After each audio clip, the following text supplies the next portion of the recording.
It's not what you do that makes a how cursed. It's how you view why you did it. And if you view the reason for yourself going down this path or knocking on that door as how my dream will come true because the universe loves me, I'm surrounded by infinite possibilities, I'm inclined to succeed, I'm a God particle, it's a cursed how. We can delude ourselves with spiritual truths that are misapplied.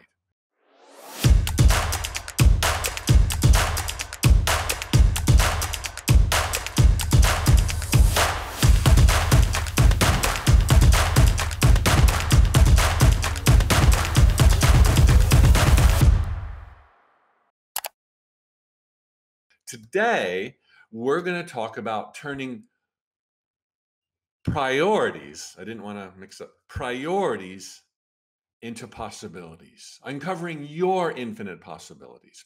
And to give you the ability to put this into context, last month we were talking about dressing up and naming your lifestyle choices. And to refresh your memory from last week, I decided I wasn't ready to march straight into baby steps. We needed to clear the slate. We need to kind of get tuned into our authentic self and really have a rock to be able to return to all the time before we begin taking baby steps.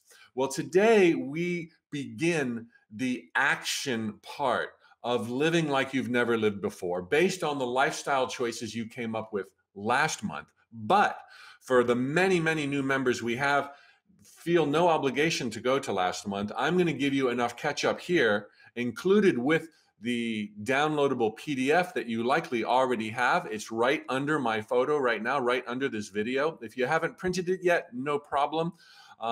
It's there when you're ready for it. But that worksheet alone and today's mini manifesting workshop will have everything you need to begin formulating a direction you might go in, a path you might consider without attachment. Then next week, part 2 of our Put It in Gear masterminds, I'm going to specifically talk about and help you formulate concrete things to do in the immediate future, maybe even on next Tuesday itself. But because I want to do this sequentially, because I want you to have this foundation, we're not going to jump into the baby steps yet. There's another preliminary step that is all about formulating some possible hows. The how your dream will come true. The hows are awesome. They're glorious. They're filled with infinite possibilities, so long as you don't attach to one. Okay? So I know I talk about the Bermuda Triangle of manifesting. If you know my earlier work, don't mess with the cursed hows. Don't attach to unimportant details. Don't insist on specific behavior from specific people. But moreover, because this is the action,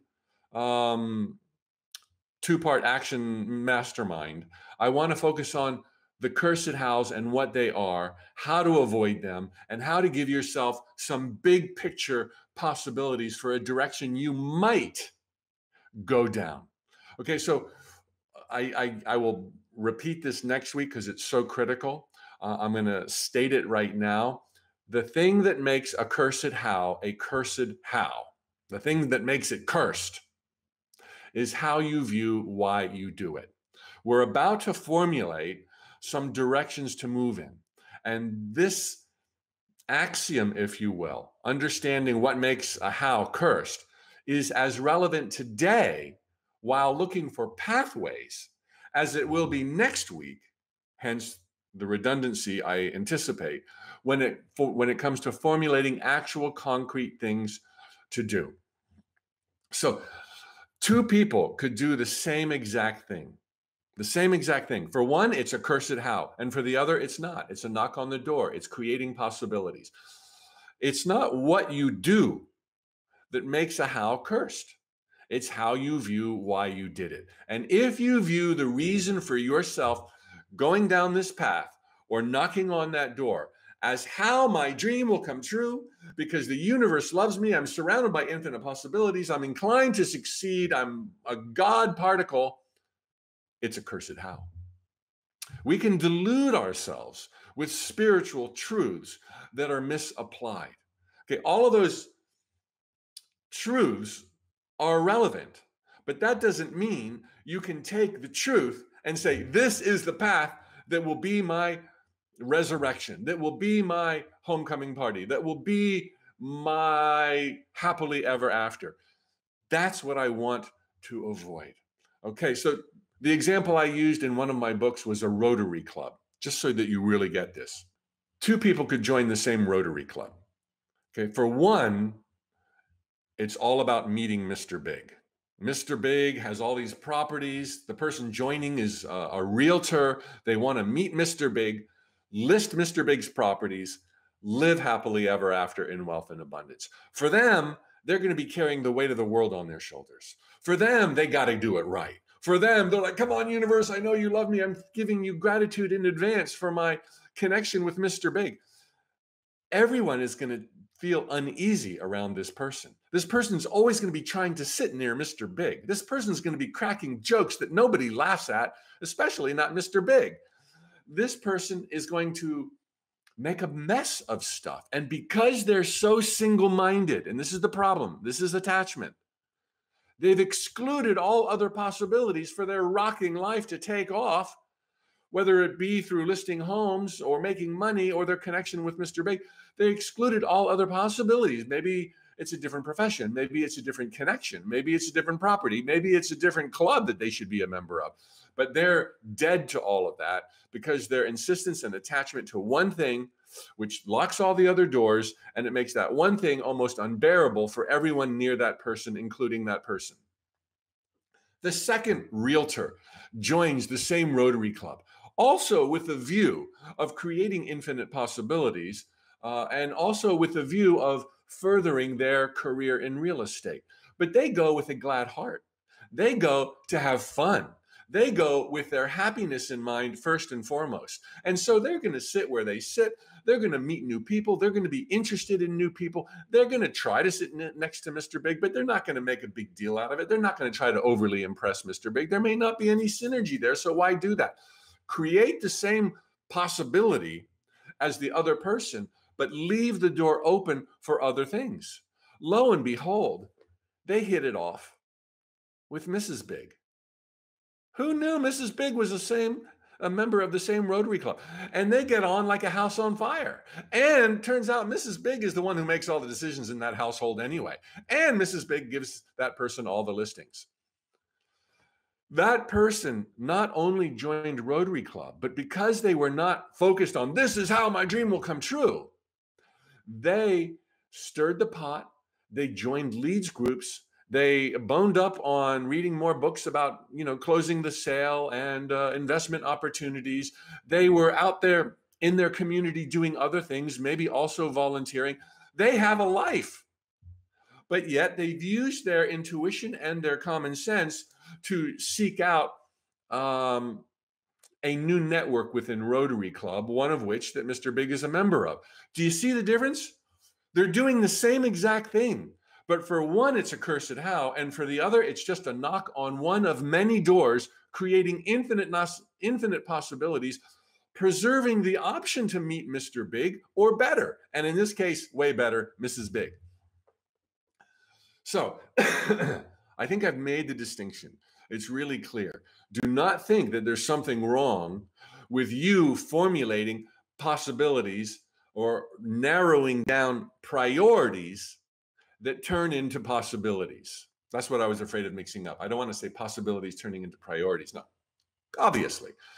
You look at your priorities. What makes logical sense? What makes intuitive sense? What are the numerous doors you can knock on? And then you become a lightning rod for possibilities through the action steps you take, given your priorities to create infinite possibilities. Okay, so it's not what you do, okay, and there's nothing wrong with hows, okay? You're gonna dabble with hows. You're gonna do a lot of different things, but you're always going to leave the door open. So if you are where I was 20 years ago, I hope none of you are, and your whole life sucked, seemingly. Of course, it was I was living in heaven, but didn't know it at the time. and you don't know where to begin next, today's for you. And even if you think you know where to begin next, today's for you. This is where we step down our earlier assignment, which is reborn on today's gorgeous PDF worksheet, thanks to Gina in our office, our art department. She wears many hats. She is everything to all of us when it comes to aesthetics. Do you remember, or let me rephrase if you haven't been there, what was the title going to be of the rest of your amazing life? And I'm adding subtitle. So you don't have to have the worksheet. But if you were to title the next chapter of your life, the best of your life, what might that title be? This came about when I told you how beginning with the end is all important. And that when I title a book, when I work on a new book, step one is the ultimate end result, the title. Working backwards from the title, just like GPS signals work backwards from your chosen destination, the shortest, quickest path will be revealed. So the title helps me raise the bar. Then I fill in the title with the chapters. Then I fill in the chapters with the subheadings throughout each chapter. And then I look at it all and I see this goes here and that goes there, beginning with the end in a general sense, beginning with the title and subtitle. I'm able to say, okay, what am I going to have to do to live up to that? And so that's the assignment in today's worksheet. What is the title and subtitle? I've added subtitle because that leaves so much more room for possibilities. And then we're going to formulate step 2 of the worksheet. What, based on your priorities, I mean, if the title of your book of life is going to be, happily ever after in wealth and abundance, friends and laughter. See the subtitle, happily ever after, subtitle, wealth and abundance, friends and laughter. If that's your title, where are your priorities given where you are now that would lead you as quick as possible to fill in those areas of your life now that are most divergent from the vision, from the title, from the end result? All right, so what I want to do, and you don't have to look at the worksheet, is I want to get really clear on this intermediary step between the title and, or you'll see in the worksheet, come up with some buzzwords like I did in Boston 30 years ago, 25 years ago. My life was not pleasing. I was working for Price Waterhouse, which was a bright light in my life at the time. And I remember thinking, okay, let me finish the first sentence. What we're going to do is do that intermediary step prior to baby steps, formulating avenues and arenas. Okay, that's what we're doing today. We're going with the title to the priority areas that will yield possibilities. 25 years ago in Boston, working for Price Waterhouse, I didn't like my career. I didn't have a love life. I was in a brand new city, Boston. I loved it, but it did not feel like home. I didn't have a circle of friends. I wanted to change everything in my life. And I remember thinking, thoughts become things. Your focus is everything. Where do I begin in this state of overwhelm when so much is displeasing to me? And I remember thinking, Mike, whittle it down to the fewest words possible that reveal your priorities. And these were the 4 words. I want to be a happy, spiritual, international, baby, millionaire. Happy, spiritual, international millionaire. I didn't put down relationships because although I didn't have one, it was not the highest priority for me. Everybody has different priorities. I didn't put down health. I had health that, could have been better, but it wasn't the highest priority. I had my priorities named and nailed in the fewest words possible to give me clarity so that I could choose my focus. And unbeknownst to me at the time, not through wisdom, but kind of desperation, those 4 things were generally stated. All of my work talks about the virtue and the value of having generally stated priorities, thereby letting divine intelligence fill it in with all kinds of details, bells, whistles, and frosting on the cake. I created a mantra, an affirmation when I would walk 25 minutes to work every day from Charlestown to Boston, and every step I took, I would say, I am a happy, spiritual, international millionaire. I am a happy, spiritual, international millionaire. I am a happy, spiritual, international millionaire. If that resonates with you, use it. If you want to change out a priority for, love juggernaut, then put in your priorities. But this is what I did then, and it has served me so well. Even, as you know, in the dark night of my soul, the four priorities I had, again, stumbling into generalities, was I wanted to have creative, fulfilling work, be surrounded by friends and laughter, wealth and abundance, and again, international travel. This is what I want you to be doing today.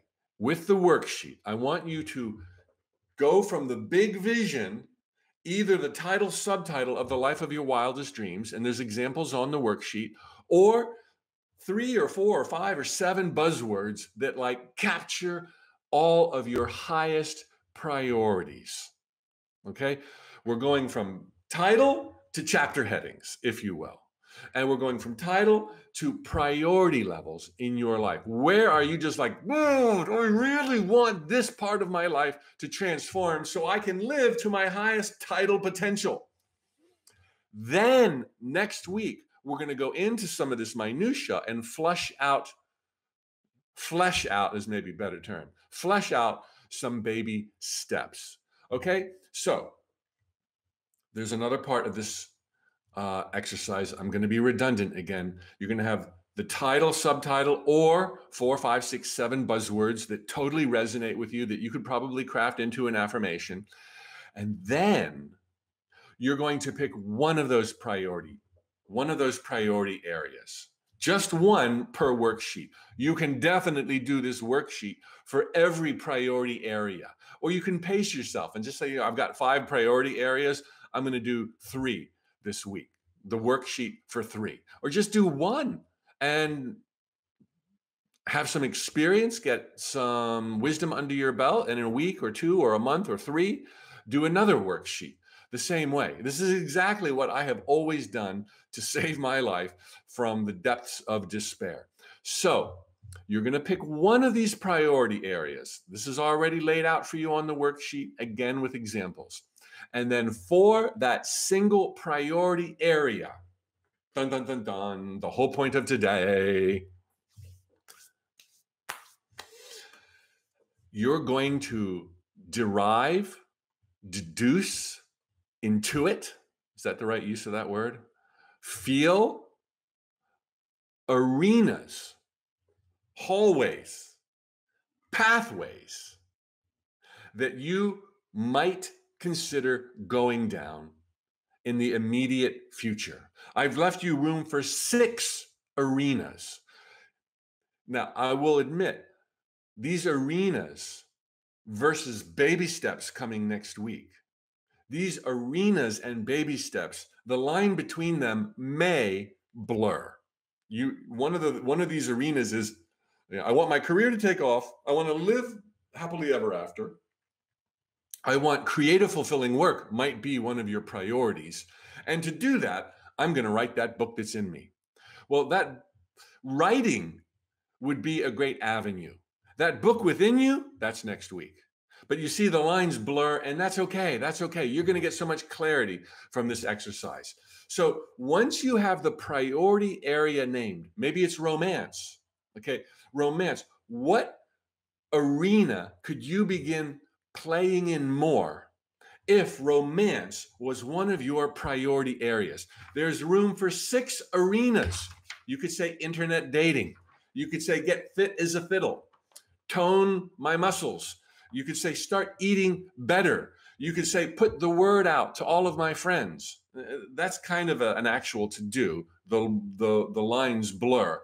But you're going to come up with arenas where you could actually tack baby steps to them next week. Next week, very likely, I haven't created it yet, we're going to take these 6 and we're going to break them down one at a time and flesh out actual things to do immediately. All right? But now it's just the arena. Okay, so the hierarchy. the title of the next chapter of your life, title, subtitle, or the buzzwords. Then, what are the priority areas in your life that you'd like to address first as you ramp it up, step it up, live to the promise of that title or those buzzwords?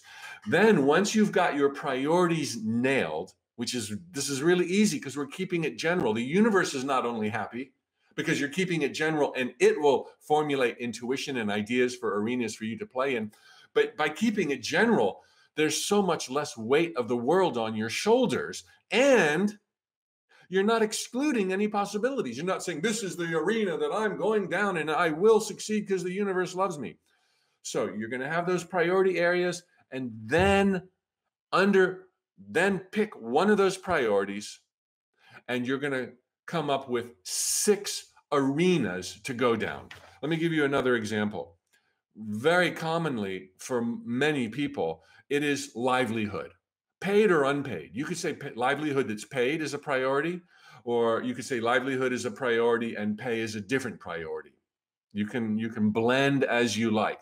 But creative, fulfilling work was how I phrased it in the dark night of my soul. So it was livelihood that would pay. It was creative, fulfilling work that implied not only was I doing something that I was fulfilled with, but I was getting paid for it. And of course, wealth and abundance was always one of my priority areas. Why not? There's nothing unspiritual about it.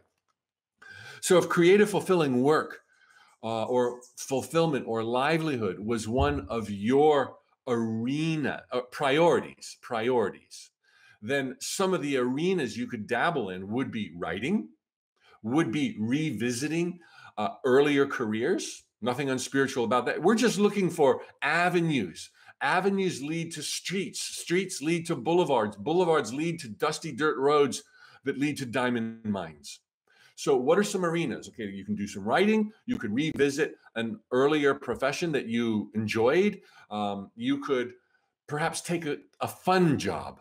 You know, too often we look at work as a 4-letter word. Don't look at work as a 4-letter word. Work is your dance with life. Work is meeting new people.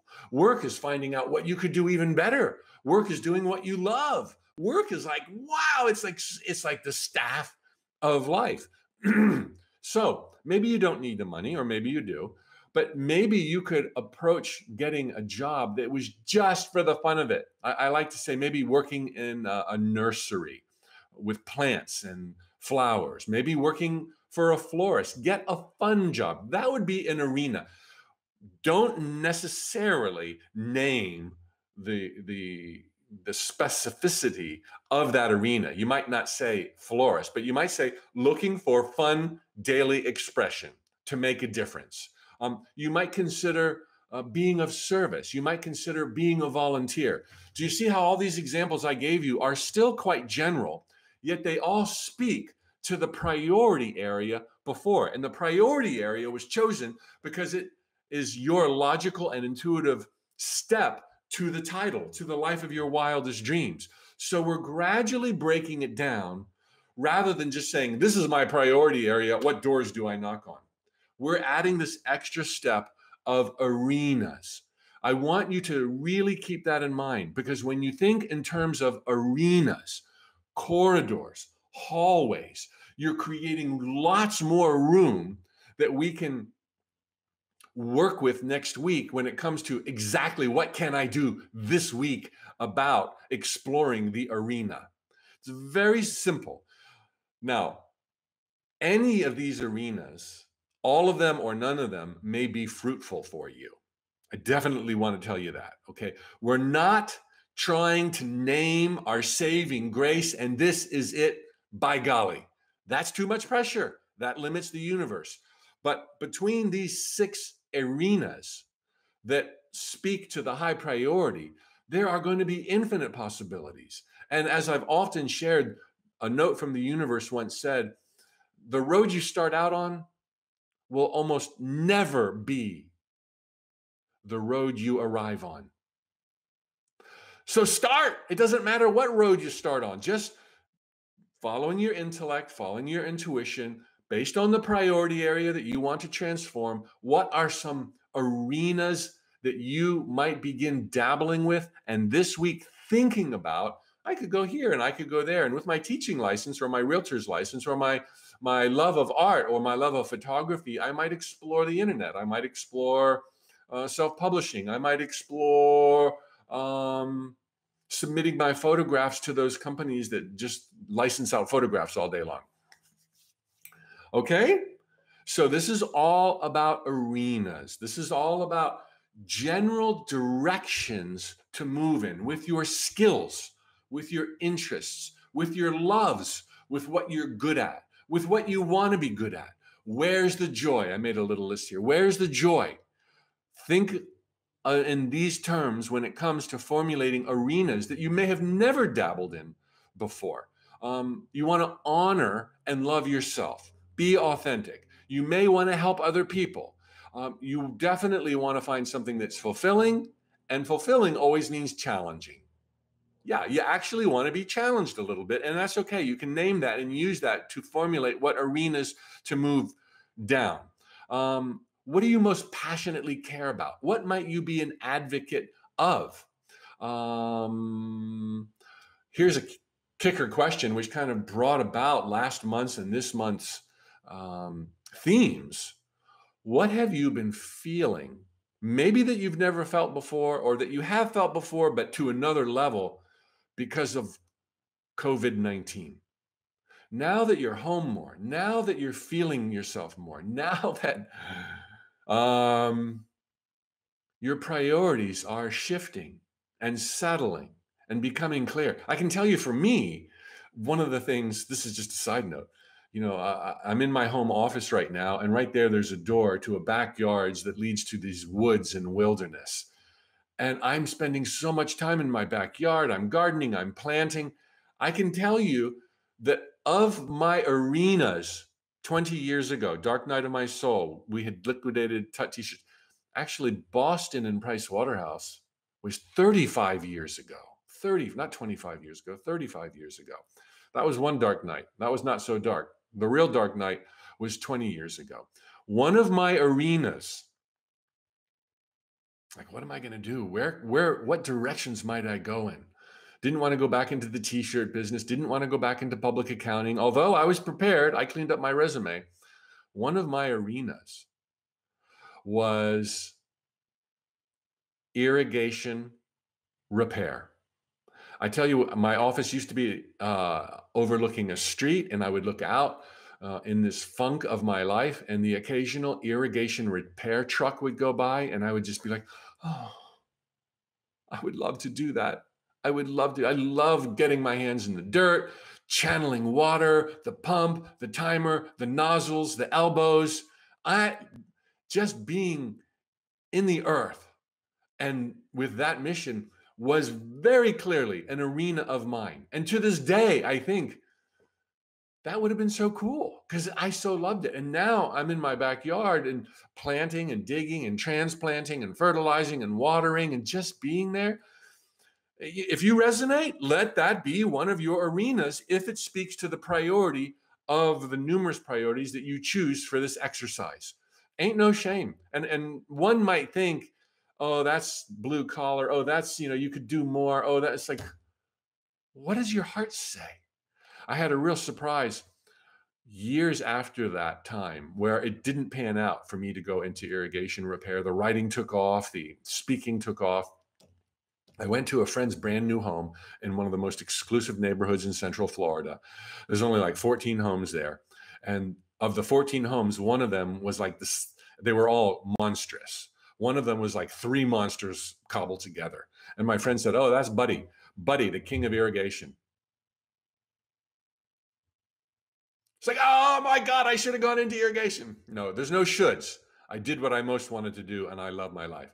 But if you're going where your heart is, based on the title, based on the priorities, based on the arenas for those priorities, you're going to flesh out avenues this week. It's an easy task. Don't put the cart before the horse, however. Don't start jumping into, I'm going to do this, I'm going to do that. That's going to be in just 7 days when we formulate baby steps.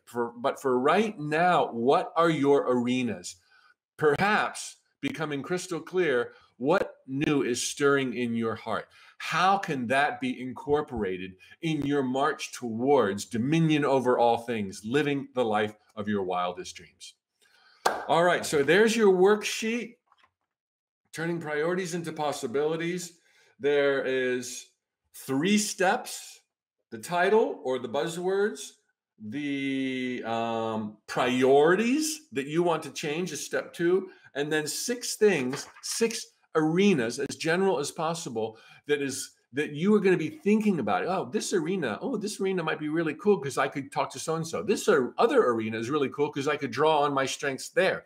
This arena is cool because they have an opening in human resources, and I have they have a human resources department. Everybody in that arena does. And I could use those skills that I loved, 20 years ago. Just focus on general arenas dictated by the priorities, which was dictated by the title. Next week, we talk about the baby steps.